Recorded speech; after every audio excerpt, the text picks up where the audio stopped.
And welcome everybody back to Tay's NFL Picks, where we pick your weekly NFL games. And this week we are picking number 6. All right, let's jump into it. Starting off with last week, we went ahead and went 8-5 last week, so we did pretty good.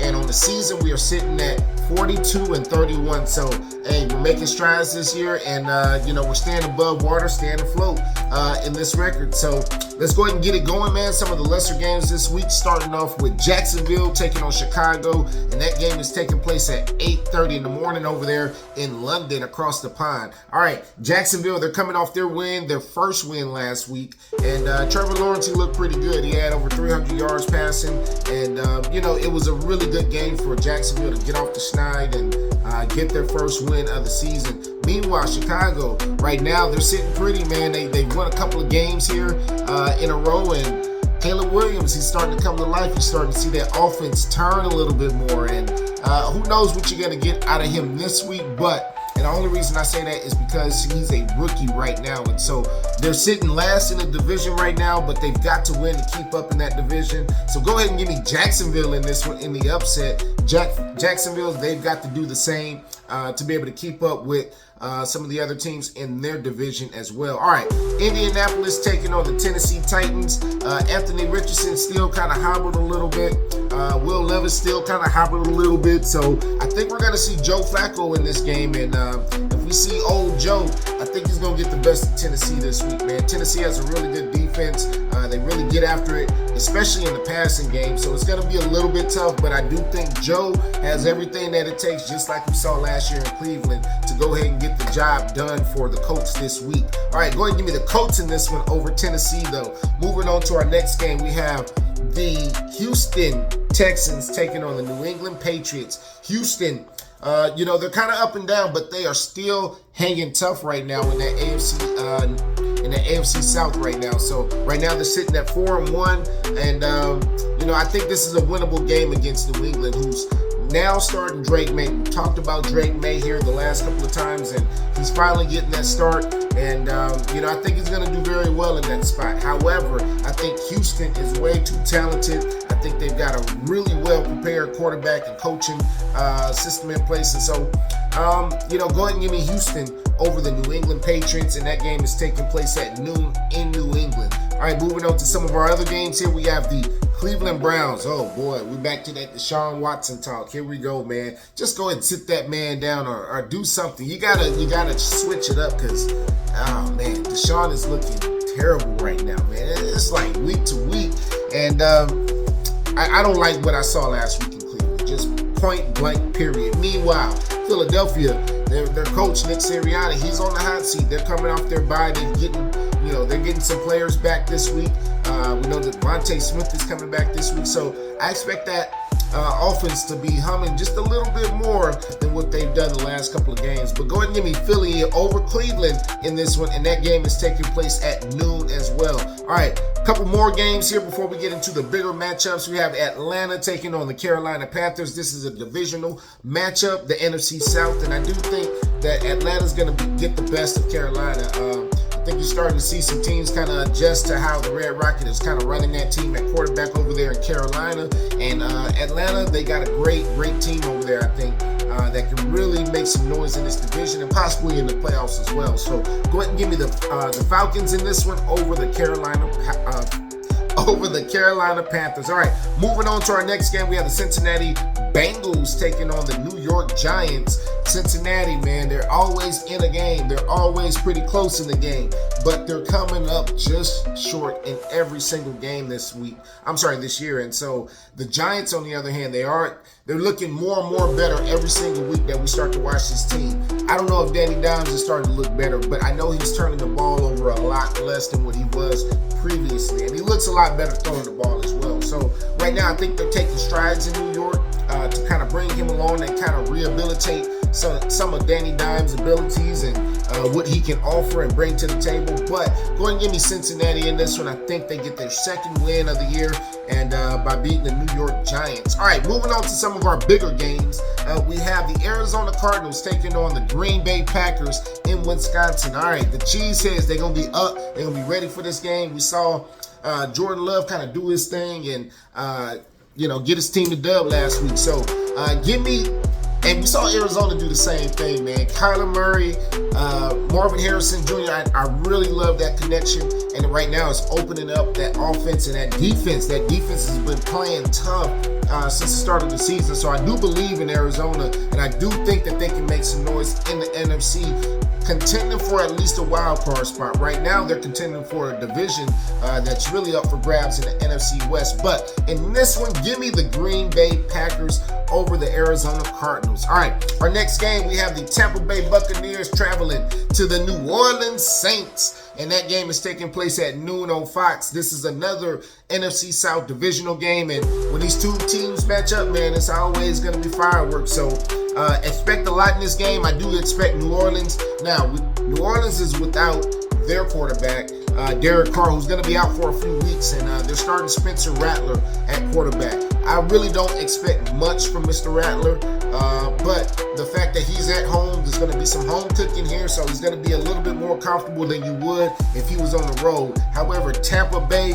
I do think that this is a really, really, really good team, and possibly a divisional team if we're looking at it from a playoff standpoint. So go ahead and give me Tampa Bay in this one over the New Orleans Saints. I think Tampa Bay is just too much to handle for New Orleans, who's got a lot of holes in their offense right now. We have some question marks on their offense, and they kind of come back down from where they were just a few weeks ago, riding that high that they were on the first couple of weeks of the season. All right, moving on to the next game, we have the 4-1 Washington Commanders. That's right, 4-1. Can you believe it? Taking on the Baltimore Ravens.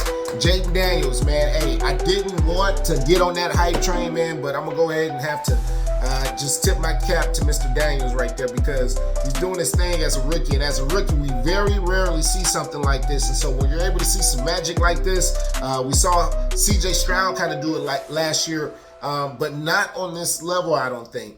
Jayden Daniels, he's electric, man. And a lot of people are calling him Lamar 2.0, but let's just pump the brakes a little bit. Right now, they're taking on a Baltimore team this week, who they're hungry, man. Right now, they're striving to get that AFC North solidified, and especially with Pittsburgh losing the last couple of games. So it's there for the taking if they want it. So I do think that they're going to get this game against Washington. Not that I don't believe in Mr. Daniels, but I do think Baltimore is a polished team right now. They're using Derrick Henry as they should, and really running the ball efficiently, consistently, and as long as everybody stays healthy, this is going to be possibly an AFC championship type team right now that we're looking at in the Ravens. All right, moving on. We have the Denver Broncos hosting the LA Chargers. Denver is looking good, man. Bo Nix, he's starting to come along. Bo Nix is very efficient. Bo Nix will give you some kickback. And Mr. Ferris Bueller over there, he gave Mr. Sean Payton some kickback last week, which I always think is a little bit healthy for a relationship. And, the Chargers, while they're still hanging on, they're still pushing, being physical, being a tough team right now. I think that Denver's defense is going to be too much for LA's offense. And so as long as Mr. Bo Nix doesn't turn the ball over here, taking place in the late afternoon slot, I think that the Denver Broncos will be beating the LA Chargers this week. All right, moving on, we have the Las Vegas Raiders taking on the Pittsburgh Steelers. Pittsburgh, when they had that game in the bag, and we saw Justin Fields have to do some things that he wasn't accustomed to doing, having to come back and bring his team back. He almost pulled it off, but they came up just short. And so, do we see some more strides in that this week? I think we still have to see progression out of Justin Fields each and every week in order for us to go ahead and solidify him as QB1. But right now, you keep him there, man. And until that offense stops producing, until you start putting up 3 points, 6 points, 9 points, and having a field goal kicker out there all the time,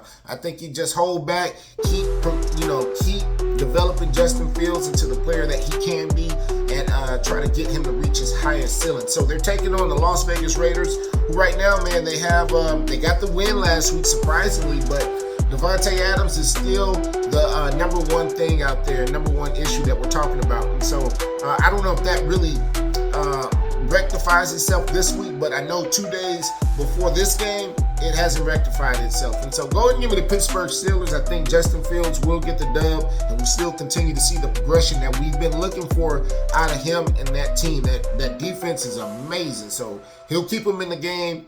The defense will win it in the end. The Detroit Lions in our next game are traveling over to the Big D and taking on the Cowboys. Cowboys coming off that last-second win last week in Pittsburgh, and so they're feeling good. This is taking place at 3:25 in the afternoon. This is our main game, our big game of the week in the afternoon, and I do think that Detroit is going to rush the ball like we haven't seen them rushing before. Dallas is sitting last in rushing, and right now, I mean, you're looking at a team who's kind of looking at themselves in the mirror and, wondering, who are they? What can they be? Right now, they have a lot of injuries on defense. And right now, Dak's having to carry that team along with CD, the two guys who got paid right before the season started. So right now, go ahead and give me Detroit in this one, man. And I do think Detroit will look like the better team. They won't only feel like the better team. The scoreboard won't be the only thing that shows that they're the better team, but they're going to look dominant over the Dallas Cowboys this week, in my opinion. All right, moving on to our last game of the week. We have the Buffalo Bills taking on the New York Jets, and that game is taking place on Monday night. All right, Buffalo, they're dealing with some injuries, but before we get to Buffalo, let's talk about you-know-who, Mr. Aaron Rodgers, old man Rodgers, and the New York Jets. I didn't like how they did with Mr. Robert Saleh this week. We all know what it was. It was Mr. Aaron Rodgers pulling the trigger on that firing, and it was bad. So I'm gonna tell you right now, if he does not come out and he does not perform and he does not put up the points that we think he can put up, or that some of you guys think he can put up, you're gonna hear a lot of people talking about benching Aaron Rodgers, and that's pretty tough to say. Now, on the other hand, they did change out the offensive coordinator, or they didn't change him out, but they stripped him of his offensive play calling duties. And because of that, I think Nathaniel Hackett was a major issue as to why they weren't getting this offense going, why they haven't modernized this offense. And part of that falls back on Aaron Rodgers as well. So scapegoating Robert Saleh, I don't think was the right thing to do. But Mr. Woody Johnson went ahead and pulled the trigger earlier this week, and we'll see how New York comes out in response. I do think that they still are the better defensive team in this matchup, and with some of the injuries that they have over there in Buffalo on offense, I do think that the New York Jets will get a win this week, and we'll kind of cool off the talk next week until we see old man Rodgers back on the playing field the following week. All right, that is it for Tay's NFL picks.